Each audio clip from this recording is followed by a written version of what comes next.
당신들이 경찰관이야? 대한민국 경찰관들 뭐가 다 잘렸다.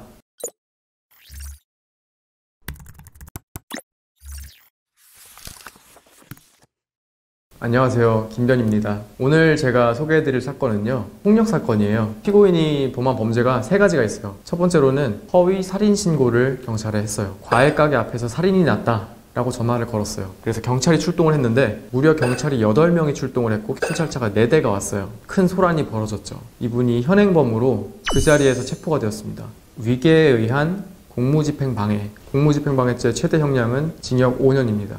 두 번째로는 체포되는 과정에서 이분이 경찰들한테 욕을 엄청 하셨어요. 제가 이거를 다 읽을 순 없지만 읽을 수 있는 것만 읽어보면은 당신들이 경찰관이야? 당신들 일본 순사 앞잡이지? 대한민국 경찰관들 뭐가 다 잘렸다. 그런 식으로 욕설을 했어요. 나이가 70세, 만 70세의 노인분이세요. 이 사건이 있은 후 2달이 지나서 또 한 가지 범행을 저질렀어요. 술에 취해서 이분이 마을버스 앞을 가로막고 있었어요. 그때 지나가던 행인이 위험하니까 올라와라 이렇게 얘기를 하셨고 이분이 그거에 화가 나신 것 같아요. 폭행을 했어요. 멱살을 잡고 얼굴을 주먹으로 치고 그리고 이분을 밀쳐서 옆에 있던 소렌토 차량에 머리를 이분이 심하게 부딪히셨나 봐요. 그래서 약 18주가량의 치료를 요하는 뇌진탕의 상해를 입으셨어요. 근데 문제는 이분이 6개월, 6개월, 1년 6개월 이렇게 3번에 걸쳐서 징역을 이미 살다 오셨어요. 그런 경우에는 이게 폭력 전과가 가중처벌을 만들 수 있는 전제 요건이 되거든요. 그래서 이분이 받을 수 있는 형량은 공무집행방해 같은 경우에는 징역 최대 5년, 모욕 같은 경우에는 징역 최대 1년. 이분이 상습상해죄로 처벌이 되었는데 상습적으로 남에게 상처를 가한 거기 때문에 징역 2년부터 징역 20년까지 가중처벌될 수가 있는 부분입니다. 이분이 이미 징역을 살다 나오셨기 때문에 징역을 살다 나오고 3년 이내로는 누범이라고 해서 가중처벌이 될 수 있어요. 그러면 최대 곱하기 2까지 처벌이 될 수 있습니다. 그래서 수십 년 징역을 살 수도 있는 부분이에요. 이분에게 좀 불리한 사정으로는 허위 신고로 인해서 다른 사람들이 제때에 경찰관들의 보호를 받지 못하도록 만든 점, 이미 전과가 있는 점, 그리고 피해자의 상해 정도가 중한 점, 이런 것들이 불리한 정황으로 언급을 했고요.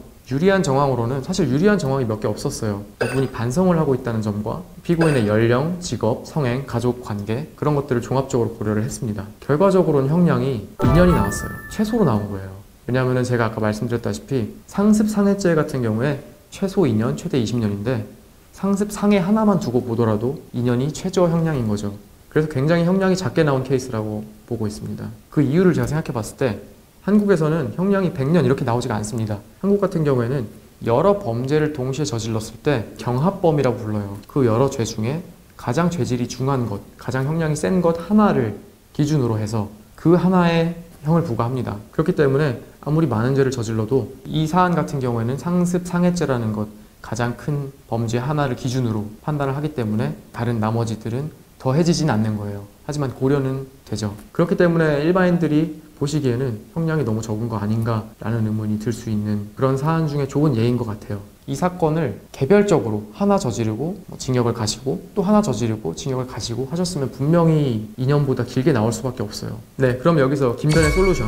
이 사건 같은 경우에는 법적으로 가능한 최저 형량이 나왔어요. 이거보다 형량을 줄일 수는 없는 사건입니다. 이 사건 같은 경우에는 피고인의 연령이 정말 중요하게 작용을 했을 거라고 생각이 들어요. 그래서 이분의 건강 사정이나 노령으로 인한 실제적으로 형기를 채우는 것의 어려움, 그 다음에 가족을 부양해야 된다는 것들, 그런 점들을 아마 종합적으로 고려를 했던 것 같고요. 법원에서 형을 선고함에 있어서 연령이라든지 그런 참작 사유들이 굉장히 적극적으로 고려될 수 있다는 점, 그런 점들을 좀 눈여겨볼 수 있을 것 같아요. 이상입니다. 또 다음번에 다른 사건으로 찾아뵙겠습니다. 감사합니다.